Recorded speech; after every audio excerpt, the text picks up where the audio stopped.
That's right, everybody. It's another live football episode of Tap Outs and Touchdowns. As always, it's your guy, Bully Rye. Thanks if you're watching live on Facebook.com/tapouts and touchdowns, on Twitter at Tapouts and TDs, or on our YouTube channel. We are at a special time slot this week, unless you're listening to it on the podcast platform in your car, on your way to work, whatever the case is. If you are joining live, make sure you leave some comments below wherever you're watching, and we'll read them live on the air. Without further ado, to have every football show, we have to welcome back once again Banker Bill. Bill, what's going on, bud? What's happening, man? It's football time. We have to get this in because your team plays tonight. So yeah, very important. Yeah, it is important. The Lions play the Packers tonight. Meanwhile, I'm over here trying to make sure everybody knows that we are live, so that we can get some fan interaction again. I'm an expert. Oh yeah, Bill's gonna get his people in here.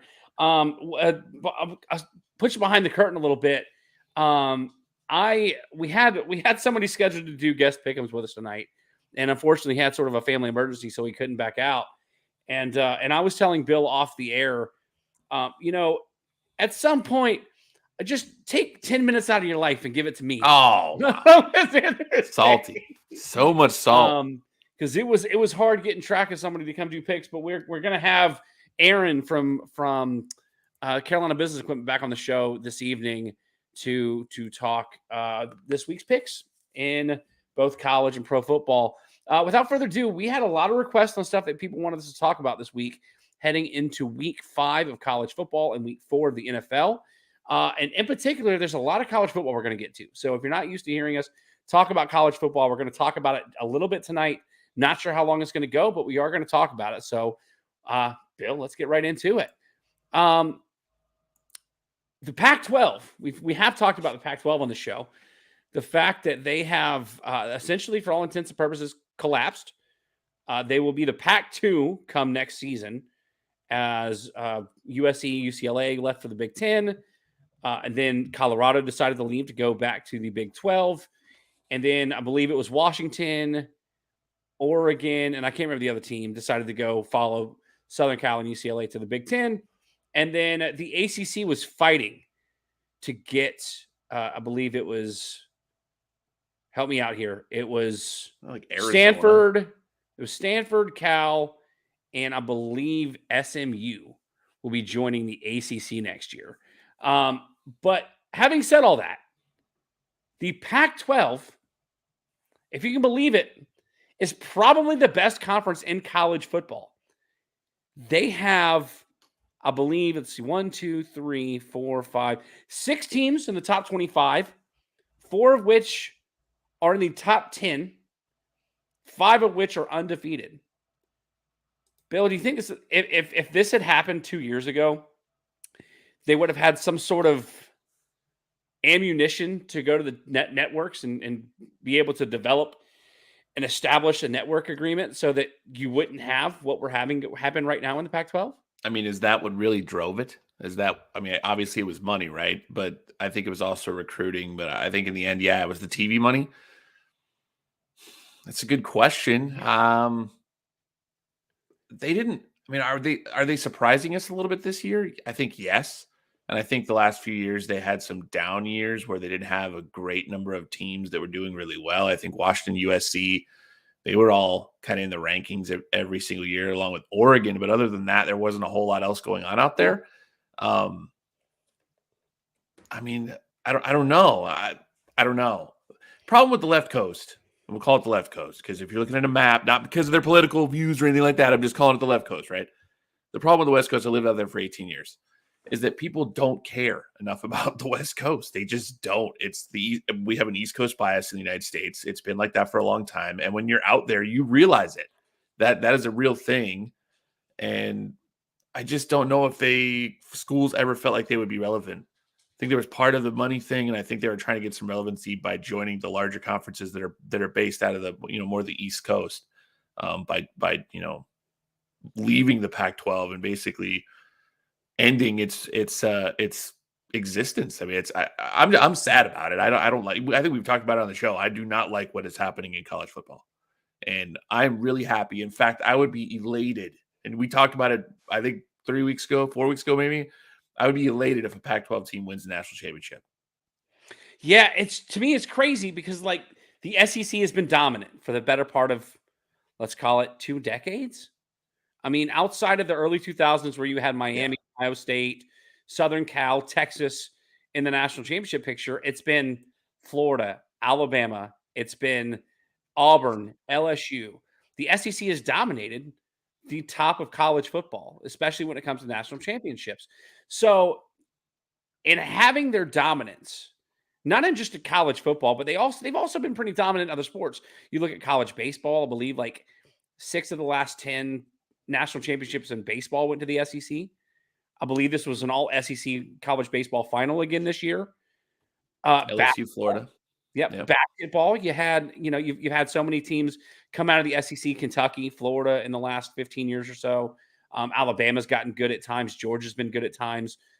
So having said that, you've also got a lot of really good teams out west in all sports. Now, that being said, UCLA baseball finally won a national title a few years back.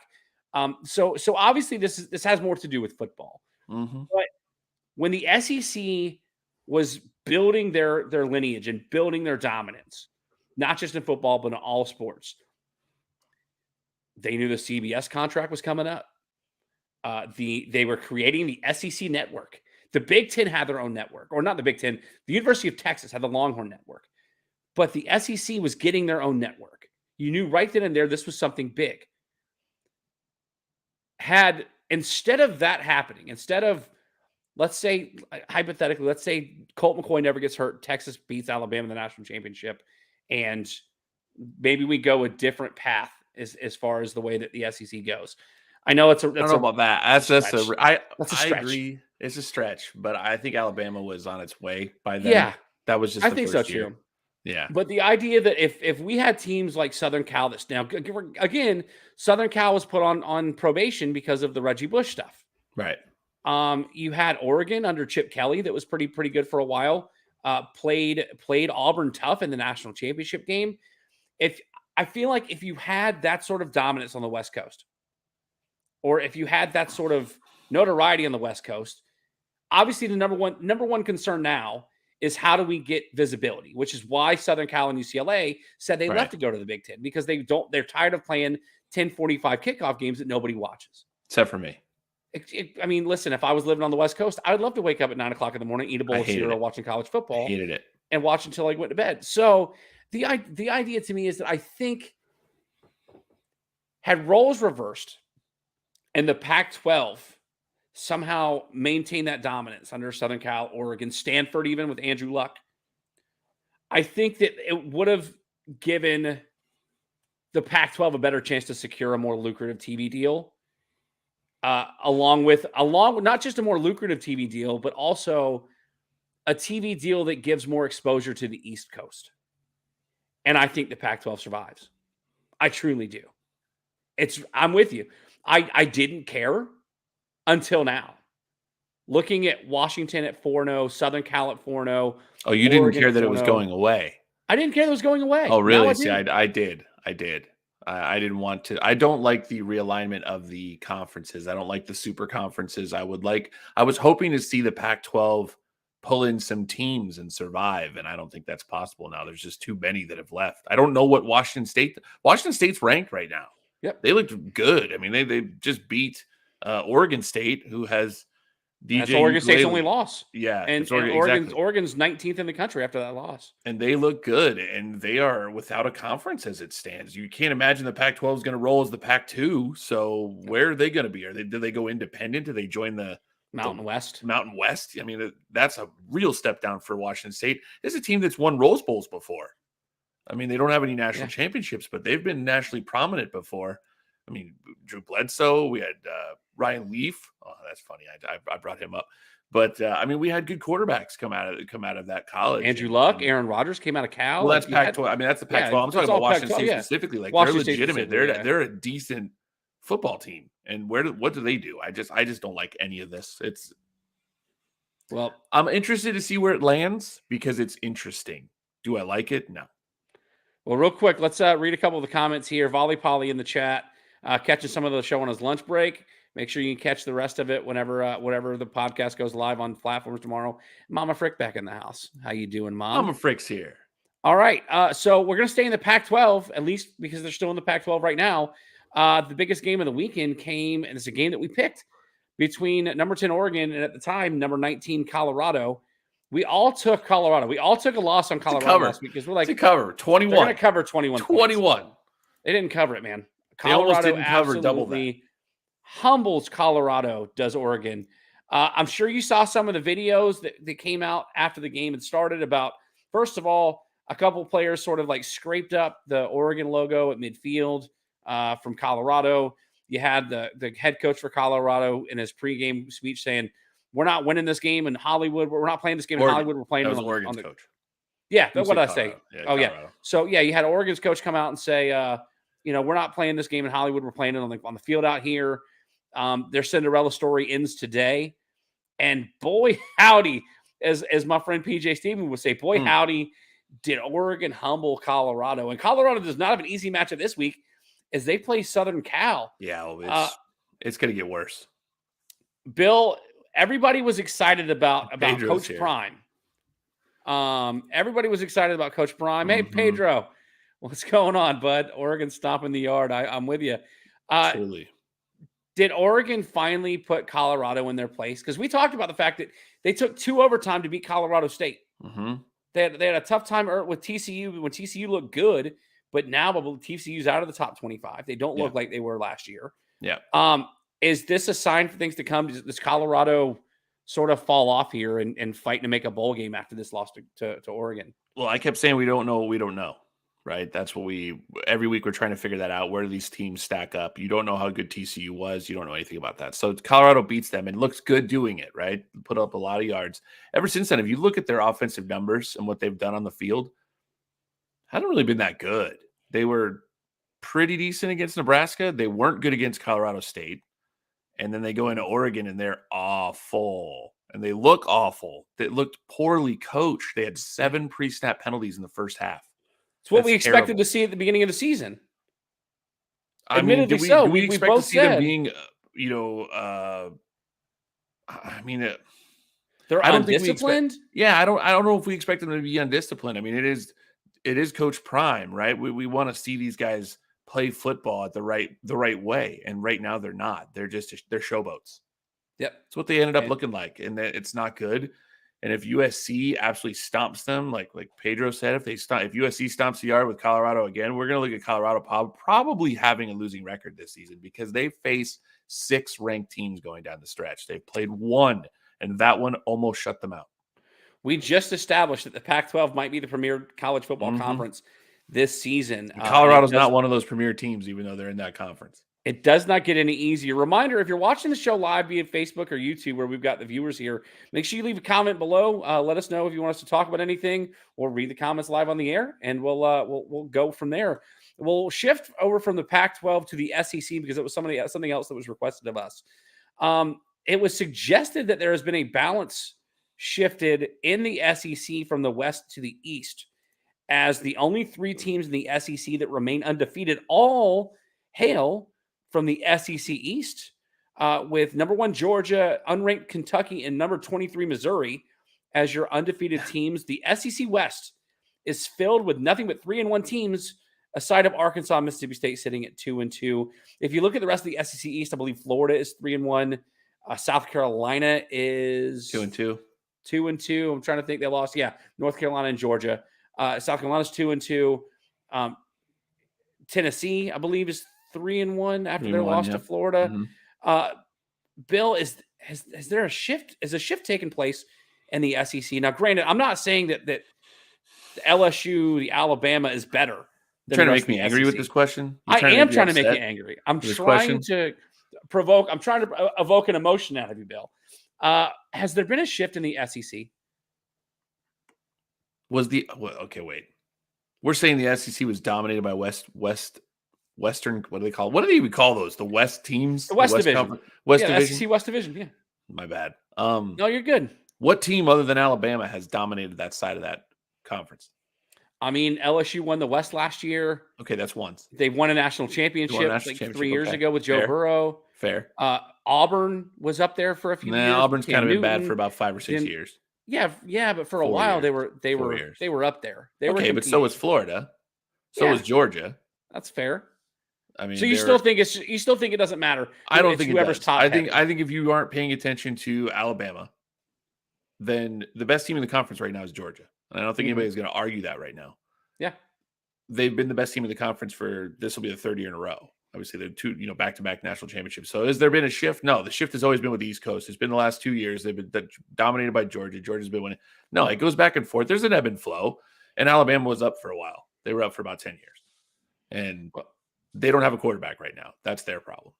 They have talent all over the field. I mean, they still have unbelievable recruiting classes there in Alabama. And they just don't have a quarterback right now. Yeah, I'm with you, man. I don't think there's a shift, Ryan. The answer to that question is no. You just made me angry. I think the East has always been better.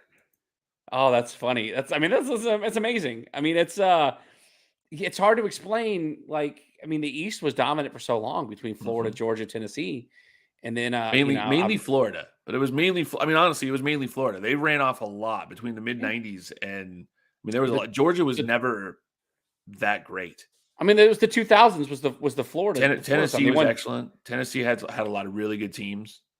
Tennessee was good in the late 90s, and I would argue in the 2000s they fell off. Right, the Manning and T. Martin. Yeah, they lost to South Carolina. The one game that I didn't go to that year because I had to work.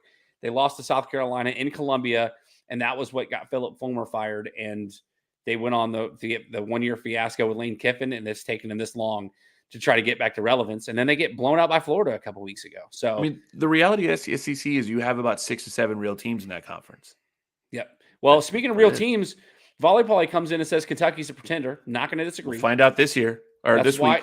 That's why they are unranked in 4-0. And then going back to the Pac-12 just for a minute, Pedro comes in, thinks that doesn't think Travis Hunter makes a difference, but you can obviously see how much they struggle without him. I mean, it's a point to be made. Let's go one more college football story before we get into the NFL. And it comes from the ACC and my alma mater's bitter rival, Clemson. Got a report up from on3.com that broke, I believe, yesterday into this morning, where a senior administrator told the Charleston Post and Courier that the move out of the ACC for Clemson could happen, quote, sooner than later, and warning fans to, quote, stay very tuned. The article goes on to read, fellow ACC programs Florida State and North Carolina have already indicated their desire to leave the conference, and now it seems likely that the Tigers will join them. That those three schools were the only ones to vote no to the additions of Stanford, Cal, and SMU. It has to do with the and of course I'm trying to find the exact phrase here. The ACC's it's basically their television deal and a contract that goes to 2036. But basically, it seems to be that Clemson had a team of attorneys digging into it to find the way that they could leave the ACC and get out of their grant of rights with the conference. And it's rumored that, again, if Clemson finds the loophole and gets out of the ACC, that a la the Pac-12, there seems to be a mass exodus that will follow Clemson. Bill, do you think? Now, granted, later means literally anything past now. So sooner than later could mean like 4 years from now. Like right now. Right now. Yeah. Yeah. I mean, listen, later could be 4 years from now, or it can be that the contract runs to 2036. Maybe they get out in 2034.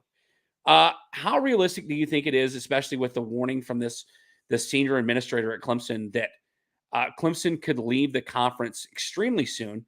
And what would you anticipate a timeline looks like based on this report? I can't. I have no reaction to this other than I'm tired of it. I'm just tired of it. I'm ready for it to settle down. Let's stick the conferences. We're going to have 3 big conferences. Let's go ahead and get them out. Let's get them going. And stop with explain to me what I don't want to interrupt you, Ryan. Explain to me why Clemson does this, other than the TV deal. Like what let's break it down. Don't say TV deal. Tell me what it is. What is it? Hold on, real quick. Pedro wants to say he loved the Seminoles beating the Tigers. I didn't our guest hate later it, Pedro, will not like but that. I like to watch the Seminoles lose a lot. It's been a lot of fun for me the last 10, 15 years. I'm not a Seminoles fan, so As a I'm glad Florida you fan, enjoyed it. sure, I can see. Bill, repeat your question to me. What is the reasoning for all of these people moving? Money. Why? What do you mean why? Are they poor? They're not poor, but it's greed. Oh, greed. You want more money. It's You want more greed. money to improve your facilities so that you can get the better players, so that you can put championships on and get more money for those championships. There's incentives in contracts for coaches that win national championships, that win conferences, which is why Dabo Swinney has survived so long without national titles until he finally did win one, because the Clemson was dominant in the ACC for a steady part of 5 to 10 years. And even before his national titles, he was bringing championships to Clemson that for, the late 90s, early 2000s, early to mid 2000s, Tommy Bowden couldn't get done. Right. And honestly, Dabo went on a 5-game losing streak to Clemson, and a lot of Clemson fans were ready to see Dabo go until I believe they beat LSU in a bowl game. I think it was the Peach Bowl, and Dabo comes out. This is a national championship team, and I think 2 years later they were a national champion. Manifested it. Yeah. All right. We got a couple more people. Glinjamin back in the chat. We've got Jason Buck here with us again tonight. And Glinjamin saying conference alignment moving along already. So I hate it. Yeah. I hate it. I hate it. I hate it. I hate it. I will not stop saying that. I just said it how many times in a row. I feel greed, like you just man. pulled I can't stand it. I can't stand how greedy these schools have become. I don't understand it. It's how much money do you need? How much do you need? Do you remember the scene from None The of Water these schools Boy? are hurting. It bothers me. Do you remember the scene from The Water Boy when they go back to Coach Klein, how he lost his notebook and he calls his mom and he stops, but I hate him. I hate him. I hate him. Yeah, That's what you just reminded That's what me I feel of. like. We've had a lot of college football talk. Let's get into some NFL here. Okay. Jason wanted to talk college football, and we got all the college football talk right before he came out. So we're going to get into some NFL talk. Only a few storylines to follow here. The biggest storyline, and it was the most requested story. We had like 3 people ask us to talk about it. I don't know what there's to talk about, Bill. If you're watching the live stream, you see it on the screen. Travis Kelce and Taylor Swift are a thing. The title of the show is Football Players Going to Play. I feel like I'm salty tonight. Like I'm like, I'm with you. Not this. I couldn't care less about this. I don't get it. I know that she's like one of the most famous people in the world. And there's actually people upset with the fact that Travis Kelce's dating her. But if she's reportedly she's going to be at the Jets game this weekend on Sunday Night Football. Bill, could you care less about this? You know what I do like about it? I'm gonna take the nonsense. No, I don't care. I mean, I don't care. Good for Travis Kelce, man. Like she might be crazy. I mean, all the good music that she writes is because she wrote breakup songs. Don't ask me how I know this, okay? But all the good music that she writes. You got a daughter that probably listens to Taylor Swift. So I'm a huge Swiftie, huge. Love it. Ever since White Horse, oh my gosh, she had me at hello. But no, it's all good breakup music, right? That's what all these things are about. So all my friends, as soon as they heard this, were like, "Oh, I can't wait for the breakup song." Like all the guys that I played on the other fantasy football league I'm in. No, nobody cares. What I did like, what I think was positive, is the amount of exposure that she brought to the Kansas City football team. Which I'm not a Kansas City fan. It doesn't bother me. It's good. But the amount of exposure and the amount of jersey sales, Travis Kelce's jersey sales went up over 400% over the weekend. That's insane to me. Good job for Travis Kelce. He's fantastic. The best tight end in football. And has been. He's locked for the Hall of Fame. But that went up. The 12 to 17 girls demographic, like the amount of girls that were watching the NFL game, went up tremendously. I don't remember the percentage, but I don't want to misquote it or anything like that, but that was fantastic. That's all good stuff, right? That's all stuff we want to see as football fans. We want to see more exposure, and that's what's happening, and I'm good with that. And I don't care. I mean, good for Travis Kelce. Like I said, she might be crazy because she writes all this breakup music, and she's obviously gone out with a lot of men to break up and write all this music, right? So you got to figure the end is coming if you're Travis Kelce. Maybe. But in that moment, good job, bud. Kelce ends, she's one of the most successful Kelce, women on the planet. If Kelce ends the trend, then is Taylor Swift's career over with at that point? Like, no, she can't make breakup music anymore. No, she still writes fun stuff. Like Jason said, she. Well, first of all, the real Kelce Swift are with Philadelphia and DeAndre and Jason. And then Jason Butt comes in and says she turned on the Super Bowl halftime performance. Yeah, So she's weird about stuff like that. Like she doesn't. Pedro want to also be said he was here for the memes, and that's all he really cares about with this relationship. But let's move on because we still got why there's so many people wanted to hear about this, Ryan. Nobody. I don't know what more we can talk about. Don't care. I don't want to have this conversation every week. This is going to Travis Kelce and Taylor Swift, whatever they decide to be. Are they going to be Travis Swift or Taylor Kelce? Like, how are they going to morph their names together like they do all the celebrities? Have to be that. This isn't a Bennifer thing. Are they going to be Trailer Swelcy? Trailer Swelcy. That's what they're going to be. Trailer Swelcy. Listen, it's going to turn out to be the Aaron Rodgers conversation. It's going to be Voldemort, and I'm going to be over talking about it. I'd rather see them break up now. I'm okay talking about Taylor Swift. It's not the worst thing. There have been some really funny videos. I need to send you one where they put Taylor Swift in a Chiefs cheerleading uniform, and it morphs into like Travis Kelce's dancing, doing his end zone dances and stuff. It's really funny. I'll just send it to you. Volley Polly makes a good point. We talk about pro wrestling being sports entertainment.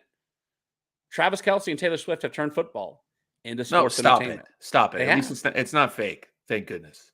Pedro says they tried hard to avoid it on the New Heights pod. So good stuff here. We do have a couple more football stories to get to. The next one being in Dallas. There must be another comment that came through here. We got Aaron's ready to do his picks here because he's at his parents' house ready for the Lions Packers games. No, so the Dallas Cowboys last week, undefeated. They lost their starting cornerback. Was it Trayvon Diggs? Trayvon Diggs, yeah. And Thursday to a non-contact torn ACL injury in practice. They lose to the winless Arizona Cardinals, who are supposed to be rebuilding. Bill, I guess I should ask, is this more of an indication of the fact that Arizona is not as far away as people think? I mean, Josh Dobbs was able to get his first win as a starting quarterback in 6 years in the NFL. Or is the Dallas Cowboys just that notorious for letting their fan base down that they would be so bad that the week prior everybody was talking about being a Super Bowl contender, and then you lose to quite possibly the worst team in the league? I mean, it's Dallas, right? But it's the NFL, Ryan. We're not talking about college football or college basketball here.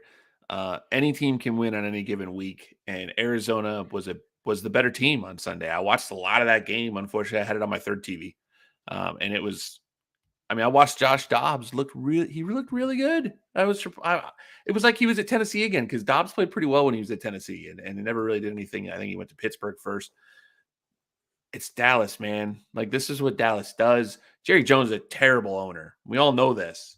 So he's put together another team that's just going to underperform. And remember, Ryan, you talk about Dak Prescott. I am a Dak Prescott fan, but he failed them once again late in that game, throwing that interception. Did you hear what he said about the interception? I don't know if you saw. So he throws that late interception in the end zone to, I think, the linebacker. And he actually said he tried to throw it very close to the linebacker, but he was going to try to make it so he couldn't catch it. He darn near hit the guy in the chest. Oh, it was. He tried to make it like, man, Dak, you just haven't learned yet. So this is what you're going to get from Dallas. Welcome to it. Josh Dobbs couldn't even get his own jersey. Yeah, that's they didn't even let him in the stadium. I mean, it's. Did you see Glenn wrote the lyric that for the new Taylor Swift song? Did you get that comment? That was pretty good. We'll go back to that for a second. Oh no, here we go. Is this a real quote? No, he's writing a lyric for. Oh yeah, he wore red 87 and was a Chief. Made me realize how he was sweet and left me for a girl. Yeah, she was from the streets. That's a good. It's pretty good. That's a good line. That's good. We get it to music. I think we can make a hit out of it. I'm just glad that I'm not glad that Dallas lost, but I can't wait to talk to my sister. Oh no, I did text her. I think she said something about not watching the game. Let's get into the last story, because this is the story that everybody talked about over the weekend. It's something that I've been preaching for the last 3 years, that this team was going to be very good, and they showed up and showed out. Did the Miami Dolphins, Bills team, dropping, I believe it was the third most points in an NFL game in history. 70. That'd be a second most points in NFL history. They had a shot at 73, which would have given them the most. And Mike McDaniel decided, that's okay. We don't want to embarrass him too bad. He kneeled on the ball on the 28-yard line. Tua Tagovailoa, 4 touchdowns. Devin Achane, 4 touchdowns. Raheem Mostert, 4 touchdowns. I don't know how many Tyreek Hill had, but One. everybody went off for the Miami Dolphins. Bill, they have a much tougher game we're going to talk about later in the show. But as the resident Dolphins fan here, do you think this is something that we should have expected, or do you think this is just a result of playing a bad Denver Broncos team? No and yes. All right. No, we should not have expected this. Nobody should ever expect an NFL team to score 70 points ever. It was the first time since 1966 that a team scored 70 points. It's not possible, but it happened on Sunday. That's crazy. They also had the second most yards that any NFL team has ever had, Ryan. I think it was 726 yards. It hadn't happened since 1951. So that was the number one. It was done in 1951. Obviously, this was an absolute epic performance by the Miami Dolphins, and it was because they have a very good offense that is very fast, and the Broncos are terrible. They gave up in the second half. They make fast people not fast. We got a couple here, 2 points away from breaking the record. Pedro, Miami murdered. Glinjamin, proud days of Dolphins fans, but he's ready to hurt again. You don't have to worry about this weekend. We'll get to that in a second. Got a lot of scars. Hashtag keep Tua healthy. Aaron's going to be on the show a little later. Says the captains told the coach to kneel the ball. Tyreek came out and said that, and then the fans booed them for the decision to you want it, right? What do the Dolphins fans stand on? Our entire lives, we sit there and go, "Oh, you remember the 1972 undefeated team?" Well, I don't either, because none of us were alive for that. Very few people were alive for that, right? Yeah. So we've been standing on that for a long time. At least we could have had we're the highest scoring team ever in a game. Yeah, we didn't get it. I felt good about it though. Well, Volley probably thinks the Bills are going to win, or the Dolphins are going to beat the Bills, but the Bills won't give up 70+ this weekend. Bill, let's take a break and hear a word from our sponsor. We come back. We're getting into Bullies buys and sells before we get into our podcast pick'em with our repeat guest, Aaron Thompson of Carolina Business Equipment. And speaking of such, let's hear about Carolina Business Equipment. This episode is brought to you by Carolina Business Equipment. With offices in Charleston, Greenville, Columbia, and Florence, Carolina Business Equipment can supply your copiers, computers, and printers anywhere in the state of South Carolina. Call my personal best friend Aaron Thompson at 843-452-8761 for a quote today, and make sure you tell him that Ryan from Tap Outs and Touchdowns sent you. Carolina Business Equipment, you worry about your business, let us handle your technology. That's something new, huh? Got the video ad. I'm sure proud. Aaron loves that, dude. Listen. That was pre-mustache. Yeah, that was pre-facial hair. That was pre-caterpillar that he was growing on his face. Yeah, nothing going there. Good stuff. Real quick, a couple quotes. Jason coming. Let's not distract us from Scott Hall. Is the sole reason Goldberg didn't remain undefeated in a dark match. No, I know this. Well, no, this wasn't? This wasn't the dark match. This is the televised match on Starrcade 98 when he lost to Kevin Nash.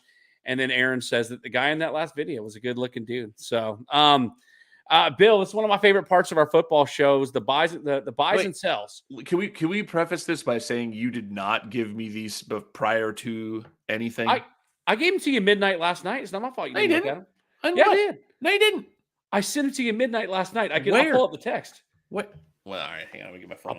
I'll pull up the text. We'll do this live on the air. I know. We're live, pal.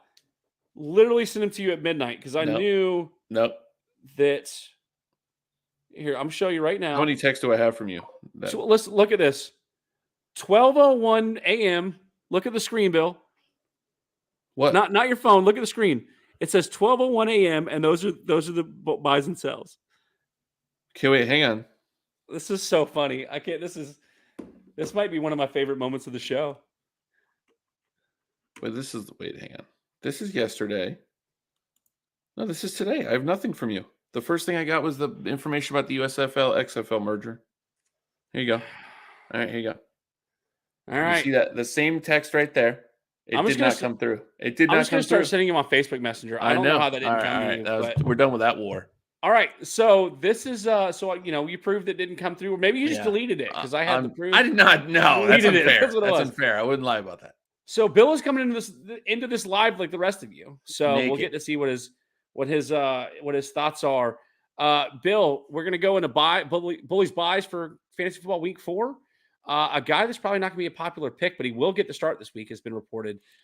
Bryce Young for the Carolina Panthers starting for, I guess, You're gonna buy starting this? again. I'm buying him. Oh, 18.4 fantasy points is not a lot to get, but I'm going to tell you why I'm buying him this week.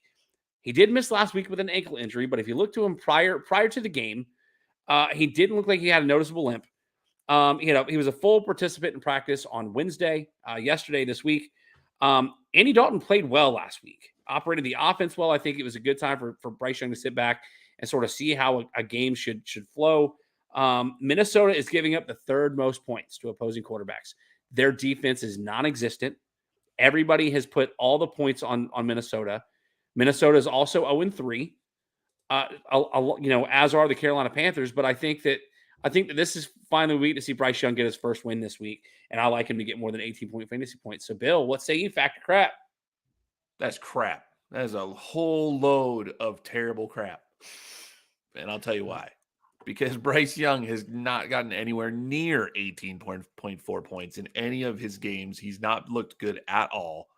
In fact, Ryan, he barely eclipsed that with his first 2 weeks combined. So I'm going to give that one a load of giant crap. This would be my most accomplished bullies buy so far, probably of the show. No way. No way. You think no way. He's looked awful. No chance. Mama Frick said you were asleep at 12:01. First of all, Pedro says he's with you on this one. 12:01. But Mama Frick says you were asleep at 12:01. Yeah, he's waking me up with his text messages. Thank goodness it didn't come through. Let's go to running backs here. This is going to be my homer pick. He's going to play tonight on Thursday Night Football. Running back Jahmyr Gibbs projected 12.6 fantasy points. David Montgomery was listed just a little earlier as active in this game. But even with him playing, I don't think he's going to get the load of the carries, the bulk of the action in this game. A Packers team allowing the 9th most points to opposing running backs. He only had 80 rushing yards against the Falcons last week, but he had 17 carries. Had a couple receptions in that game. With that volume, I like his prospects this week, and I think he finally finds the end zone for the first time in his NFL career. Bill, what say you? Factor crap, Jahmyr Gibbs over 12.6 fantasy points. You know what? I don't like this either. I think this is also crap. I want to drink your tears. Come. I think this is crap. So I'm looking at. You said that David Montgomery is injured. He didn't play last week. He was listed as questionable going into tonight's game. Bruised left thigh. He's no longer on the injury report, so that means he gets the bulk of the carries like he did the first 2 weeks, 21 and 16 yards per carry respectively, and he didn't even get the 12.6. So no. Can't wait to drink your tears next week. Let's go over to wide receiver. Week I catch up, I can feel it. Your buys are terrible. Good. You're homering the heck out of them, man. Do we even look at any other teams other than your favorites? Is that let the hate flow through you? You know what we should do? We should buy Hayden Hurst this week because he has been awesome.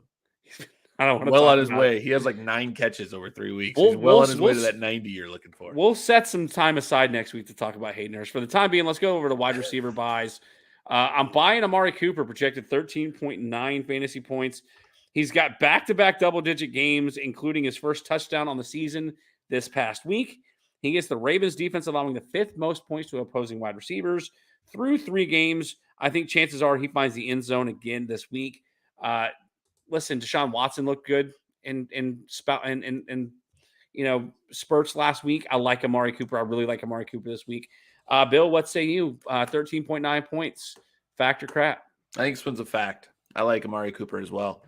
Baltimore Ravens haven't played great defense. They're actually not terrible, but they haven't played great defense. Obviously not very good against opposing wide receivers. And he is getting more and more, I guess, acclimated with Deshaun Watson. You want to see that happening, and Deshaun Watson finally looked like he could actually throw last week. So Amari Cooper being the best wide receiver on that team. The other player I like on that team is Donovan Peoples-Jones. I'd like to see him start get some looks there. But I'm gonna give you a fact on that one. Aaron wants to know how the tight end from Dallas did last week. Let's not talk about it. He did beat his projection, but not by much. No, unfortunately, I think I won the league that I started. No, I didn't win the league that I started in. I started Sam Laporta in the leagues that matter, and I did too. One that Oh, that that'd be did both well. my leagues. I have Sam Laporta as my starter in both He my drafted leagues. Thanks, Laporta Ryan. right before I went to get him, which Right. forced me to get He's Hayden Hurst. fantastic. Oh, he was the number one tight end last week, I think, if I remember correctly. He's the believe he's the number one scoring tight end in fantasy football right now with Sam Laporta. So, speaking of tight ends, my tight end buy this week goes to the other side of the ball, or the other team in the Thursday night game, and that's Luke Musgrave, projected 9.1 fantasy points, 8 targets last week. Finally got a double-digit fantasy point game in the same game. The Lions are allowing the most points to opposing tight ends this season. May not find the end zone, but he's going to be a PPR killer this week, is Luke Musgrave. 9.1 fantasy points, kind of a low, talk about low-hanging fruit. I think Luke Musgrave gets in the double digits this week. Bill, what say you? I think this is well-researched this week, Ryan. That one's pretty solid, I think. I think in a PPR league, he's not doing a whole lot, yards per reception.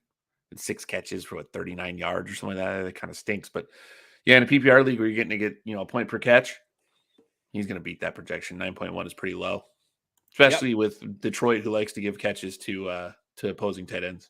Yep. Aaron wanted to mention that I did not start Laporta in my big league, but that was also the league that I was projected to lose by 30. I won by almost 20. I had Keenan Allen with 40 points. I had A-Chain on my bench with 50 points last week. I don't want to talk about it. I still won that game despite not starting Laporta. I set the record, Ryan, the all-time record in scoring in my other league. It's fantastic. Yeah. And it's not a PPR league. No, it is not. And I scored 164 points in a non-PPR league. What a boss. Dude. Banker Bill, you need to listen to Banker Bill a little more. And I benched Jamar Chase in that league. Jeez, he finally had a career day last week. He had a great week, and it's one of my sells in the show, and he has a career day. I would have been 7 points higher. I would have been 7 points higher if I'd have played him. But I gave you what I said. I wanted a show me game from him, and he finally had one. So we'll see what happens this week. He did. So a quick reminder: the Bullies buys this week: Bryce Young, Jahmyr Gibbs, Amari Cooper, and Luke Musgrave. Let's go to Bullies sells going into week 4. I feel really good about this one because I read Matthew Berry's love-hate article after I put these together, and we share this sentiment with my quarterback that I'm selling this week, and that's Lamar Jackson. Don't tell my dad that. Don't tell your dad that. Why is that? Oh, because that's the quarterback you're starting? Yeah, Lamar Jackson projected 19.9 fantasy points. The Browns are giving up the fewest points to quarterbacks this season. Jackson only has 2 passing touchdowns this year with 3 turnovers. Last week was his first big running game of the year, ran for over 100 yards. I think it was 101 to be exact, with 2 rushing touchdowns. The Browns are better than the Colts were, who the Colts played the Ravens last week. You're probably starting him like your dad is. Mm-hmm. Temper your expectations because I think Lamar Jackson has a really bad week this week. Bill, 19.9 fantasy points. Factor crap. He does not meet this projection. Crap. I think he does. He ran for 101 yards last week. I can't wait for you to go with 2 touchdowns. Because you've given me 2 facts. I can't wait for you to go 2 and 6 next week with all the stuff that you disagreed on me with. I can't wait. This is going to be fantastic.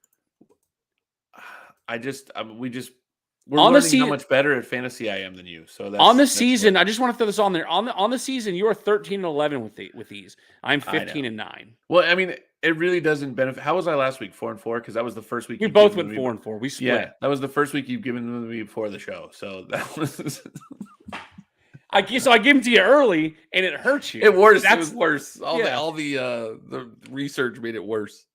Let's go to running back. 32 points this week. Hold on. Say that again.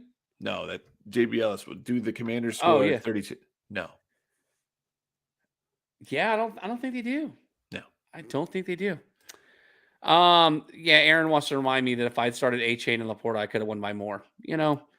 If you know what, if you had started A-Chain, if my mother had wheels, she would have been a bike. Called you a psychic. Yeah, I know. Nobody started A-Chain. Nobody started A-Chain. Well, I'll tell you who I'm not starting this week if I have him. And it's a big name running back. But I'm not starting Derrick Henry. 17.2 fantasy point projection. He has yet this season to break 100 yards on the ground. And through 3 games, he has 1 touchdown. His week 4 opponent, the Bengals, allows the 8th fewest points to running backs. I said preseason, Bill, if you remember correctly, that I thought that the days of Derrick Henry's dominance running the football were over. And I think I'm looking more and more right as every week goes by this season. I'm selling Derrick Henry this week. That's a reason why I didn't draft him when I had the opportunity to. Bill, what say you? Is he going to hit the 17.2 or is he going to fall short like I expect him to? That's a fact. The days of Derrick Henry killing people's fantasy teams are upon us because I don't see that getting any better. I don't see why. I mean, he's getting the touches. I mean, 25 carries against the Chargers, and he only averaged 3.2 yards per carry. Man, that's bad. So, and that was right after Miami. Miami was able. They didn't get a ton of yards against them when that Chargers Miami game, but they had a good yards per carry, and then Derrick Henry not able to do it. So, well, headed into week 3, his backup had outsnapped him the first 2 games. Like he was on the field for more snaps than Derrick Henry.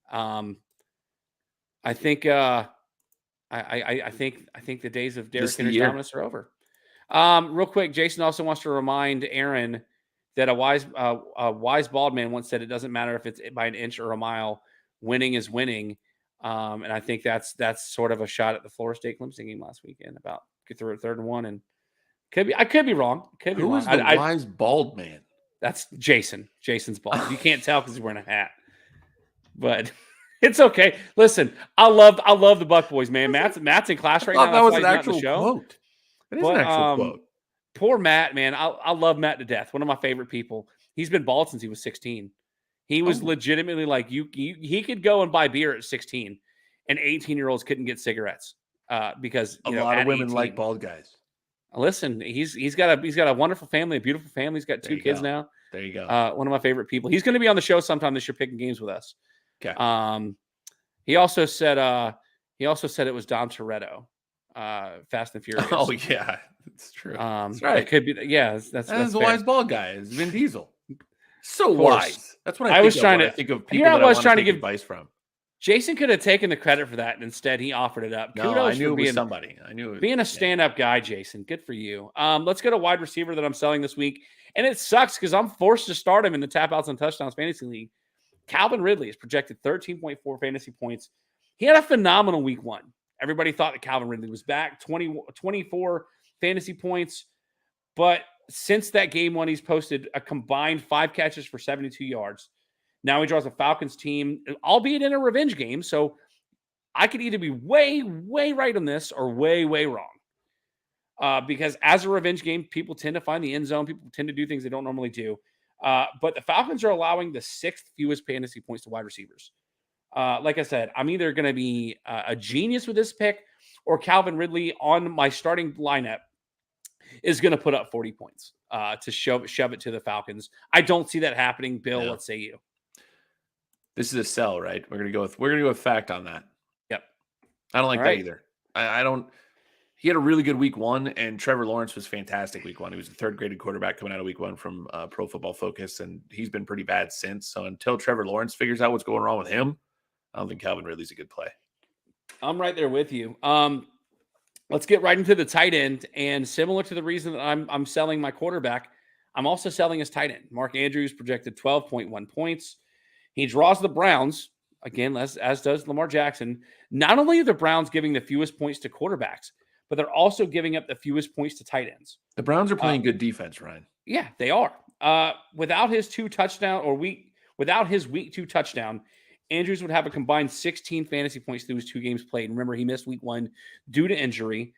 I don't really like Mark Andrews going forward. I didn't like him last year. I don't like him this year, especially this week. He doesn't hit 12.1 fantasy points. Bill, fact or crap, 12.1, he falls under.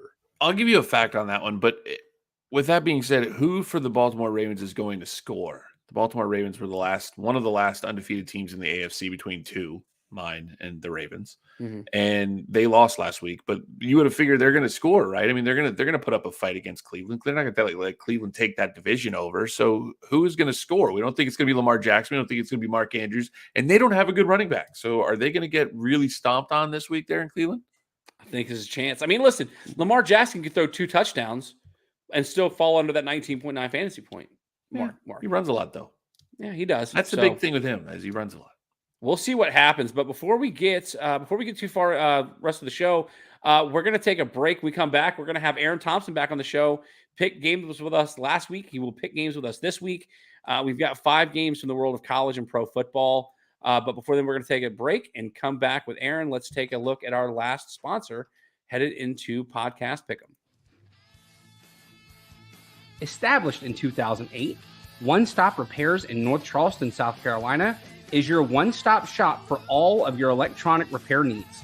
Specializing in cell phones, tablets, computers, laptops, and game consoles, One Stop Repairs offers reputable and quality service with the quickest turnaround time and the most competitive prices in the Low Country. You can find them on Google with an exceptional 4.9 star rating or on Facebook by searching for One Stop Repairs. Call for a quote today at 843-343-6310. That's the number 1, One Stop Repairs. Man, I'm loving this. Not having. I have to ask you, when did you record that spot? It's been a while. Like when you I sound first started 10 years ads. younger in that one than you do now. It's all the drinking I've been doing the last 6 months. I suppose. Oh man, we're a Podcast Pick'ems, another one of my favorite staples of the football shows. And without further ado, he has been waiting backstage for quite some time, and he's ready to go watch Lions football with the folks. Let's bring back Aaron Thompson and the Caterpillar. Aaron, what's going on, bud? Oh, hey, boys. He's not loading. The stash has ruined the camera. No, the stash- actually, I've got a little bit of what Bill's going on. Ryan. I'm not trying to You look need like him. Kick the producer, Ryan. Come on. No, listen. I don't know what to say. Like it's He's been waiting backstage, and now he's ghosting us. No, can you not see him, Bill? No, I don't can see him at all. definitely see both of you right now. Yeah, Bill, he's here. He's been talking. All right. I can't hear him or see him. Well, I'll just have to relay the message to you because I think I can hear him. If anybody's in the comments, if they're having issues seeing or hearing Aaron, because I know he was saying he was having some issues with his internet at his folks' house. Can you hear me Matt, right now, Ryan? Yeah, I can hear you well. How about you, Bill? Okay, Bill's, good. I'm not using those headphones. That's the anymore. problem. I think Bill's internet dropped out. I think that was the problem. Well, yeah, that's it. Bill sucks. We don't. That's his problem. Matt. Oh, Matt's in the chat. Hey, Matt, what's going on, bud? We got both in the Matt boys in here, saying you look like Travis Kelce with that mustache, I suppose. Well, that's a good thing because he's dating Taylor Swift, so I'll take that. The Bucks are loving seeing their AA Ron. Yeah, I think. Wanted to say hello. Oh, look at McCarron and little baby Catherine in the show. Grit, baby. That might be the youngest viewer of the show in show history. Yeah. As Bill comes back, What did I There do? he is. I deserve that. I think your internet crapped out, man. Oh, We were sorry, all Bill. talking. I didn't know you heard all that. we turned it into a family show. Now it's that. like Sesame Street for That's all awesome. Podcast Pick'ems. All right, let's get into what Pick'ems. jersey is Aaron wearing tonight? Is it a I believe that's Aiden Hutchinson, correct? Well done. Hutchinson, baby. well done? Yeah. I like it. All right. Hey, right, real quick, Ryan. Before we get into this, I did want to say 3 things. One of them, you talked all that garbage about Justin Fields last week. You know, calling him the corner of the trash bag, whatever you said. Trash He's juice. still on- Trash yeah, juice, yeah. He's still on your Disgusting. fantasy team, so you haven't dropped him. So I'm going to go ahead and call you out on that one. Buys and sells, baby. Buys and He's, sells. he's on my bench. He's on my bench. I'm praying that he has a breakout week. He's And not somebody all gonna, of a sudden- even if he does, nobody's going to want to trade for him. But number 2, one thing that really grinds my gears, and I've heard it twice on this show, when you say could care less. I said couldn't. No, you said could care less. I asked Bill if he could care less. That means that you could actually No, care asked- a little bit less, which means in fact that you care. I asked Bill if he could care less about Taylor Swift and Travis Kelce. Semantics. I asked him if he could, and if he said he couldn't, that's the way it is. I said I couldn't care less. I said it right. Go back and watch the tape. That's what I don't believe you. That's fine. Go back. We go back need one of and watch those the tape. number 3. throw the red Number- flag and get a replay on that. Yeah, we can do that. Like the insurance commercial. Yeah. Number 3, me and Bill tried to tell you, man, Alabama, they were gonna take it to Pound Town, and they did. Listen, that's You the didn't only wanna reason listen. why Banker Bill caught up with me last week. We both sit at 12-8 atop the. What was my record last week? Roll You Tide. went 4-1. Oh, 4-1. That's the guest pickers go as follows. Big Tex still sitting on top of the leaderboard 5-0. Zach Attack went 3-2. Aaron at 4-1, the second best picker, and he'll be the first two-time picker on the show. That's right, 2-time. So let's get right into it here. First game up is out of the college ranks and out of the Pac-12. We talked a lot about the Pac-12 on the show. Number 10 Utah going out west. Whoa. Taking on number 19 Oregon State. Oregon State, a 3-point favorite. Aaron, I'm going to let you pick as baby Catherine comes back into the screen. Aaron, who you got? Oregon State -3 hosting the number 10 Utah Utes. Yeah, I hate to say this, but I got DJ on this game. Yeah, he's rocking with Oregon State. And I'm a big Clemson fan, but I just think we did him dirty. It was obviously not DJ's fault. So I think that, I think that he's just going to get it done, and I think they're going to win by more than 3. All right, Bill, what say you? Oregon State hosting Utah. What's on the Cam Rising watch? How are we feeling? I haven't seen anything updated. They thought he was going to play last week and he didn't. So there's no telling if he's going to play this week. I could try to look it up, but I won't have it before the pick. I mean, it doesn't matter to me. I think I'm going to I'm going to go Utah. I think they're the better team, and I don't believe it was DJ. How do you say his last name? Uyunglele. Yeah, I think he was a problem at Clemson, regardless of how bad or good Cade Klubnik has been.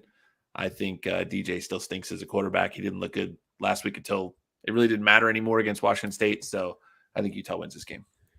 I'm with you. Listen, preseason, I took Utah in my Final Four to make the college football playoff, and they have to win this game for me to keep that prediction correct. So I'm going to go Utah. Not only covers the spread, I think they win this game outright on the road to prove why they're a top 10 team. Unfortunately, I think it knocks Oregon State out of the top 25 to fit our Pac-12 narrative. But I mean, their 2 losses are to 2 top 10 teams at that point. So I like Utah here. Next up, it's not an ACC game, but it's a team that plays ACC and a team in the ACC and other sports, I should say. Number 11 Notre Dame coming off their first loss of the season against Ohio State, a 6-point favorite at number 17 Duke.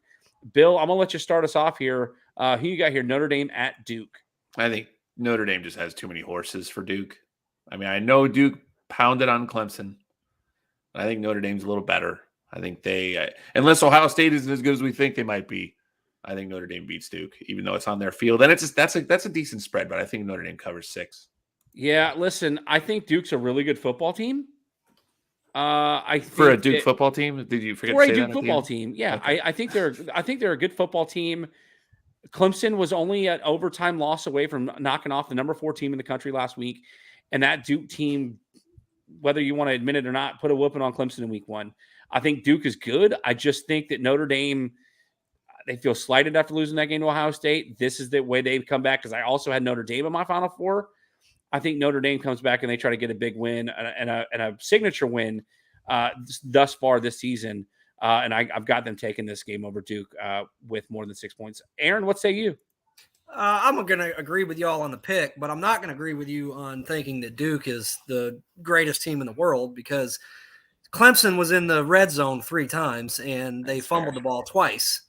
And they were actually, our offense looked great against Duke. And I'm one of the realest Clemson fans that I can tell you right now, we're struggling. We're not having a good year at all. And I think we could have handedly beat Duke if we wouldn't have fumbled those 2 footballs. So I think Notre Dame's going to beat them by 2 touchdowns or more. Jason wants to remind you they threw on 3rd and 1 and 4th and 2. Well, Jason, how about you come on this show, because you were supposed to be on it anyway and you backed out. He wasn't supposed to be on it. He had other talking stuff all that junk. Jason will be on the show. I know we suck. Jason will be on the show. Wow. I can't wait for him to come on. Let's move over to the NFL ranks, because we've got a few more minutes before Thursday night football kicks off. That's right. And that's one of the games we're picking. Thursday night football, Lions -1 at the Packers. Essentially a pick 'em. Earlier tonight, David Montgomery was ruled active, as was both Aaron Jones and Christian Watson for the Green Bay Packers. I'm going to start us off here, and Taylor Decker for the Lions. So I'm going to start us off here, and I think the Lions get it. I mean, at the end of the day, the Lions are the better team. I'm still not sold on Jordan Love. He has looked great at times through the first 3 weeks, but the Packers would have gotten beat, not just beat by the Saints last week. They would have gotten beaten worse by the Saints had Derek Carr not gone down with a shoulder injury in that game. And kudos to Jordan Love for leading the comeback. But I still don't think the Packers are that good. And I think the Lions are they're going to do everything they can to bite some kneecaps and put one on the Packers tonight. I'm going to go to the other Lions fan. I say the other Lions fan. He was a Lions fan before I was. But the other Lions fan here on the show, Aaron, what say you? Lions -1 at the Packers. Yeah, I already actually put money on this game, and I think we know where I'm going. I think the Lions are just after last year, we just had too much momentum, and the Seahawks game, that was unfortunate, but it is what it is. We had a couple injuries that game. I see us winning this game, and if you also bet on more, I would go with the over because I really don't think 45 is enough points. Before we let Bill pick, I'm going to open it up to everybody on the show. Matt Buck wants to know if he should start Aaron Jones tonight. No. All right. That's a consensus no. Don't start Aaron Jones. And he also says go Seahawks. So Matt gets kicked out the stream now. Can I elaborate on that real quick? Yeah, sure. Aaron Jones, he's been limited all week with practices. And then also the Detroit Lions, right now, we're one of the top 5 defenses against the run. So I would not start Aaron Jones. Aaron, coming with that knowledge, Bill. And he still platoons with A.J. Dillon, so that's also difficult as well. You want to be up; they both need to blow up for him to usually be big. So yeah.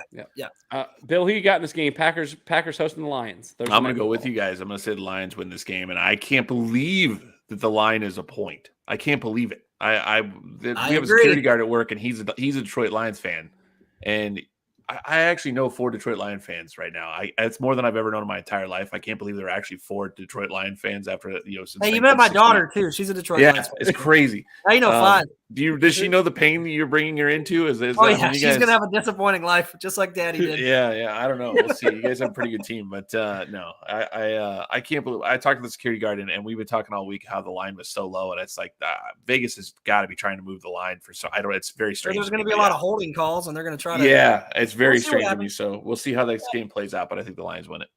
All right, so we talked Lions. Now we get to talk Dolphins here for a second. Bill, first of all, I want to know what jersey you're wearing tonight. You got a different jersey on every week. This is the original. This is the original. Dan the man. It is. Yeah. It's actually my original. My original Dolphins jersey still fits me. I feel like I put this on last year, and I felt like congratulations. But I've got jerseys in a container upstairs that I would probably look like the most busted can of biscuits you've ever seen. I'll probably rip the jersey trying to get it off. I'll take some of those, man. This logo is a pre-2000s. I mean, this is like a 90s logo, right? This is the original. So it still has, look at the numbers, man. It's still, I am crazy about not putting them in the dryer so they don't come apart. Aaron, my jerseys are Gamecock jerseys. You wouldn't want them. Bill. Oh, yeah, I don't want those. I would. The Dolphins are a 3-point. Bill's jersey is like straight from Ace Ventura, Pet Detective. It really is. Yeah. It's the oldest one I have. The Dolphins are on the road, a 3-point dog at the Bills. Bill, I'm gonna let you start us off here since it's your team. Do the Dolphins cover this 3-point spread? No. I think we come crashing down this week. You know what? I actually don't know. I part of me feels like they will cover it. Part of me feels like they're not. But the safe bet for me is always to bet against my team because I hate betting with my heart. So I'm gonna say no. I think the Bills win this game. All right, we got the Dolphins are gonna smash them, but it's gonna be great. You really? So wait, are you taking the Dolphins? I'm taking the Bills. I'm gonna take the Bills just because I want the karma. I absolutely respect that, Bill. Really quick, Jason says Fins by Fitty, Fins all day, and Jason also thinks that Aaron would look good in Garnet. Aaron, watch out, Aaron. Let's say you, Bill's hosting the Dolphins, a 3-point favorite. Do they cover the spread? Man, it's just tough. Just like Bill said, it's just so tough. The Dolphins have such a good offense, and the Bills are just known for their defense. And again, I told you that I did not want to know these picks before this podcast. You wanted to be surprised about it. Yeah, I wanted to be surprised, but you know what, Bill? I'm going to go with the Dolphins. I appreciate it, man. I don't think that the Bills have looked as dominant as they've been in the past. I think that we have a Stephon Diggs problem. I think that he's been doing nothing but complaining all year for the first 3 games. So I don't know. I can see the wheels falling off for the Bills, and I like Jason said, I could see the Dolphins winning this by a lot. Well, I will say this. I work with a Dolphins fan, another Dolphins fan. He's a huge Dolphins fan. He's from Florida. And we were talking today about this game, and we said, if the Dolphins win this game, we're going to start to believe. Yeah.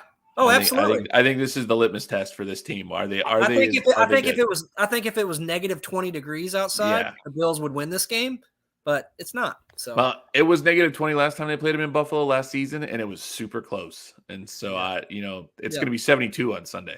I'm telling you right now, I'm glad y'all are saying all this. Last year, the Dolphins headed into that Bills game and knocked off Buffalo to be the only undefeated team left in the AFC. If I'm not mistaken, I believe the Dolphins are already the last undefeated team left in the AFC. I know they dropped 70 on Denver, and Denver is not a good football team. Miami is, and I don't think Buffalo is. I think Miami wins this game by 2 touchdowns. I think that the Bills are just I don't think they have a good running game. I think that we've already you posed the question yourself, who is Josh Allen on this show? Mm-hmm. Yeah. I think regardless of how mediocre the Dolphins defense is, I think they're good enough to continue to expose Josh Allen for who he is, an overpaid quarterback that everybody likes to crap on Justin Herbert out west because what has he done to get all this money? What is Josh Allen done to win all this money? How many Super Bowls has he been to? But he's been in the playoffs. I don't know if I'd go that He's far, got Ryan. playoff Josh wins. Allen's a good quarterback. He's a good quarterback. Let's not put him in the Justin Herbert toilet bowl that I feel like Justin Herbert is in. The guy doesn't win games. He just doesn't. We have 2 good quarterbacks going at it, Ryan. I'm with you, but I just think that Miami is that much better than Buffalo right now. And as long as you keep Tua upright, I think that the Dolphins continue to dominate. Let's get to the last game here. It's gonna be fun because we're running late getting to the game tonight here. Monday Night Football, the Seahawks at the Giants. This is a How true in the hell is that a pick 'em? I said the exact same thing. I'm assuming it's because it's at the Giants. It's in New York. Same thing happened last week. So, Aaron, you started us off. You're saying, how is this a pick 'em? I'm gonna let you answer this question. Seahawks Giants. I think we're all gonna have the same answer here. But y'all remember what I said? What my answer was last week with the Seahawks Panthers? Seahawks big. I'm gonna agree with that. Bill, what say you? I hate Daniel Jones. Bill's a very super anti Daniel Jones guy. Truly hey, do. real quick, I got a couple You bonus heard games. me. Barkley doesn't play. They're not gonna have anybody. We went to dinner last night. My dad's a big Giants fan, and I started crapping on Daniel Jones, and it got heated. My dad was angry at me for saying Daniel Jones is terrible. Like, Dad, he's a 70 passer rating so far. God, I love it. How do you defend a guy that has I could almost have a 70 passer dinner. rating. Hey, real quick, a couple bonus games. Kentucky, Florida at Kentucky. Kentucky, a 1.5 point favorite in this game somehow. Anybody got Kentucky beating Florida? Where is it? It's at Kentucky. Are we picking that? That's a bonus game, just because it's your team. I want to know if you think that Florida beats Kentucky. Is Kentucky's favored by 1.5? No. You think Florida loses to Kentucky? Yep. Both of y'all do. Okay. I think Florida wins. I really do. What are And you the other doing? game. I'm not giving you any money or anything. What do you No. want to ask me for a loan or something? I think Florida wins. The other bonus game that is not going to be on the docket. South Carolina 12.5 point dog at Tennessee. They beat Tennessee as a double digit dog last season. Please don't. It's a night game at Tennessee. Does anybody think that Carolina can cover that 12.5 points? I mean, they covered 21 against Georgia. Depends on which Joe Milton shows up. I think South Carolina struggles to score 12 points, so no. I think South Carolina wins again this Saturday. I really do. This is coming from the man that has Justin Fields and Anthony Richardson. Now that we're talking about the Homer's Corner, you're gonna find out why I'm so happy about this weekend and why I think we have a shot to win in my Homer's Corner segment. So much fun. Hey, Aaron, this has been fun again. Appreciate you coming in last minute. We are gonna get Austin on the show at some point. He was supposed to be here tonight, but had some family stuff to come up, and he couldn't make the show. But we are gonna have him on. Aaron, thank you so much. Go enjoy the game with your folks. Tell everybody I said hello, and we'll see you soon. Absolutely. Thanks, boys. Go Lions. And I am going to go Lions, man. Have fun. Braves postseason game, so go Braves too. Go Braves. That's right. Oh, nobody wants to hear that. Aaron Thompson, Carolina Business Equipment. Go Braves. My best friend. Personal he got tickets for through work. He's going to a Braves playoff game, Ooh, which is really cool stuff. I like that. Bill, we are up against it. We're running late, but I don't care. This has been a really fun show. Let's get into Homer's Corner. My favorite part of the show. I'm gonna let you start us off here because it's. I mean, I don't know how much. What more you can say. I know. Baker Bill's Homer's Corner revolves around Mike McDaniel, the head coach for the Miami Dolphins. I don't know how many, obviously people that are watching us care about football, right? So if you really care about football, go check out some of the breakdowns Dan Orlovsky and Emmanuel Acho have done of Mike McDaniel's plays and the way he does things. This dude is rewriting the game of football in front of us.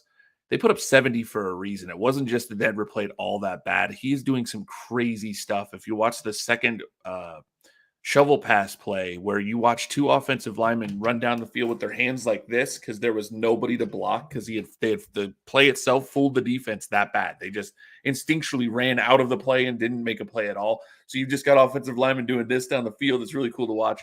I mean, Mike McDaniel is showing us what a nerdy little Yale guy going through really good training with Kyle Shanahan can now do once he gets his own team, and it's fun. I know I said they're going to lose. I don't really think that. I think they're going to beat the crap out of Buffalo. But I just want to pick it the other way because I don't want to be wrong. So I do want to be wrong if my team wins, but that's the point. Mike McDaniel is awesome, man. Go. Like I said, if you have time, go check out Miami Dolphins Zone actually on Facebook. I don't. People really don't care, but it's fun to watch Mike McDaniel stuff. Exactly, former ball boy for Denver. That Pedro Guillen comes in with us. Which is neat that he was. But anyway, the stuff that he is doing is crazy. If you want to see really, really neat stuff about how he's using Tyreek Hill as a blocker, go check that stuff out. It's really fun to watch. I've been telling people before Bill and I were this close that Miami was on the rise, and I'm again starting. I said the same thing about the Lions, and the Lions are about to go to 3-1 tonight. It's all the front office, man. Miami's all the front office. They got one guy up in the front, Chris Greer. He has been doing amazing things with trades and they've been signing the right people. And there's a lot of the Tua versus, Justin Herbert thing. And I don't think anybody's questioning that right now because everybody's talking about how Tua is going to win the MVP this year as long as he stays on his feet. I was listening to the DA show, or Dan Patrick, one or the other, and they asked who the MVP was. The Septim VP is what he called it. And they said either Tua or Christian McCaffrey. And it couldn't have been more right. Yeah, Tua won the AFC Offensive Player of the Month today. Well, I'm going to get away from pro and go back to college for my segment at Homer's Corner. Got a lot of stuff to say. Spencer Rattler for the South Carolina Gamecocks, 8th in the country in passing yards. He is 15th in the country in pass percentage, 27th in QBR. In the entire country, that's not the SEC. Obviously, the SEC only being 16 teams or 14, whatever it is now. He's in the top quarter of college quarterbacks right now. He is playing out of his mind. He may be the best quarterback in the SEC. Playing for that's not average. That's not bad. An average team with a bad offensive line. He's still playing out of his mind. I really like to see the prospect, and it's one of the reasons why I think we beat Tennessee this weekend. And two, and this is something that Jason actually brought up in the chat. He also wants to make sure that he got in his shot. He said SC with the points against Tennessee, and it says, wait, SC struggles to win 12 points. GTFOH. If you can figure out what it is. Pedro also wants to give you props for pronouncing his name right and gives you the utmost respect. But yeah, not just Spencer Rattler. He's got a phenomenal wide receiver that Bill thinks is not good. 6'3". Wait. You're right. He doesn't think he's that good, but he's 6'3", over 220 pounds, but leads the country, not the SEC, leads the country with 556 receiving yards through 4 games and clocked in the fastest time in football this year. Not in the pros, not in college, in all of football. At 22.3 miles an hour against Mississippi State last weekend. He caught like a little short slant or a short in route and took it to the house. I had no idea he had that speed, but if Xavier Legette can stay healthy, he's playing his way into a top 2 round pick. And so for this reason, I know we don't have a run game, but between Spencer Rattler playing out of his mind behind a below average offensive line, and a guy like Xavier Legette, who if he can get in the open field, can burn some guys, I really like our chances this weekend against the Tennessee Volunteers up in Knoxville. Bill, we have gone late once again. Is there anything you want to leave the fans with before we sign off and say goodnight and go watch some Thursday night football? No, I think we're good, man. We're long, so we can just kill it. All right, everybody. Thanks for everybody being in the chat. The Buck Boys, Pedro. I'm gonna miss a bunch of people. Mama Frick was in the chat. Aaron, obviously. You had some people that were watching both on YouTube and Facebook tonight, which was fun. Zach, I'm gonna butcher this. Zach Onan came in and liked the video on Facebook. Onan, thank you. Yep. Zach Onan was in the chat or on the page, and then Volley Polly giving some thoughts while he was on his lunch break. Thanks everybody for being a part of the show. Thanks for Aaron Thompson coming on and making picks with us for the second consecutive week. We're out of time. Make sure you come back and watch the next wrestling episode that PJ, Steve, and I are bringing you here on Tap House and Touchdowns. Make sure you go like and subscribe to the Fans First Sports Network, the Keep Pounding Podcast Network over wherever it is that you get your podcast to listen to my Carolina Panthers show, The Cat Cave, every Wednesday over on Tobacco Road Sports Radio. Make sure you come back and watch us live every week to talk football with Banker Bill and yours truly. For Banker Bill, it's your guy, Bully Rye. Thanks for everybody for being on the show with us tonight, and we'll see you next week right here on Tap House.